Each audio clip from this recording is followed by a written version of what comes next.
வணக்கம் friends, welcome to சுபீஸ் wonderland. நீங்கள் என்னதான் விதவிதமாக ரெசிபி செஞ்சு கொடுத்தாலும் இந்த குழந்தைங்களுக்கு பேக்கரி ஐட்டங்கள் மேலே இருக்கிற கிரேஸ் குறையவே குறையாதுங்க.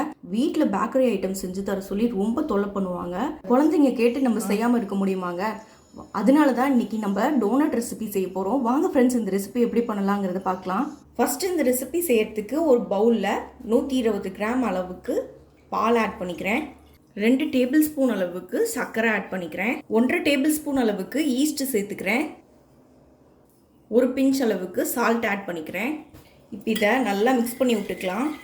இப்போ இது கூட ஒரு முட்டை சேர்த்துக்கிறேன். இதையும் சேர்த்து நல்லா கலந்துக்குவோம்.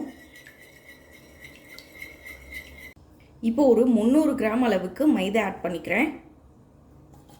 இதையும் சேர்த்து நல்லா மிக்ஸ் பண்ணி விட்டுக்கலாம். இந்த அளவுக்கு மாவை நல்லா மிக்ஸ் பண்ணி எடுத்ததுக்கப்புறமா ஒரு 30 கிராம் அளவுக்கு பட்டர் ஆட் பண்ணிக்கிறேன். பட்டர் ரூம் டெம்பரேச்சரில் இருக்கணும். இப்போ இதையும் இது கூட சேர்த்து நல்லா மிக்ஸ் பண்ணி எடுத்துக்கலாம். பார்த்தீங்கன்னா மாவை இந்த அளவுக்கு நல்லா பிசைஞ்சு எடுத்தாச்சு.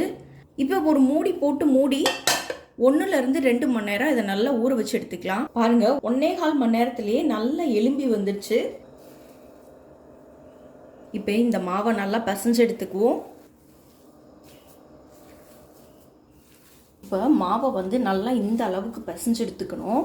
தேவைப்பட்டால் கொஞ்சம் மைதா மாவும் கூட சேர்த்துக்கோங்க. இப்போது நான் பிசைஞ்சு வச்சுருந்த மாவில் ஒரு பகுதி மாவை எடுத்துகிட்டு வந்திருக்கேன். இப்போ இதை நல்லா ஸ்ப்ரெட் பண்ணி விட்டுக்கலாம்.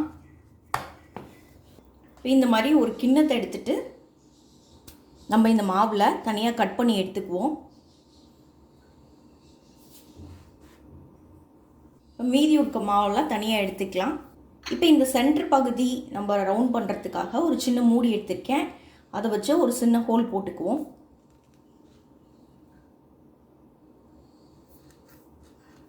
இப்போ நம்ம இதை தனியாக எடுத்துக்கலாம். அவ்வளோதான், நமக்கு டோனட் ஷேப் ரெடி ஆயிடுச்சு. மீதி உள்ள மாவெல்லாம் இதே மாதிரி ரெடி பண்ணி எடுத்துகிட்டு வந்துக்கலாம். இப்போ பேனில் தேவையான அளவு எண்ணெய் ஊற்றி நல்லா சூடு பண்ணியிருக்கேன். இப்போ நம்ம ரெடி பண்ணி வச்சுருந்த இந்த மாவை உள்ளே போட்டுக்கலாம்.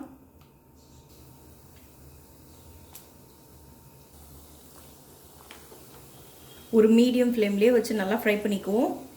பாருங்கள், போட்ட உடனே சூப்பராக மேலே எலும்பி அருமையாக வந்துச்சு. இப்போ சைட்ஸ்லாம் பார்த்தீங்கன்னா லைட்டாக ஒரு ப்ரௌனிஷ் கலர் வந்ததுக்கப்புறமா நம்ம திருப்பிக்குவோம். இப்போ இதையும் திருப்பிக்கலாம்.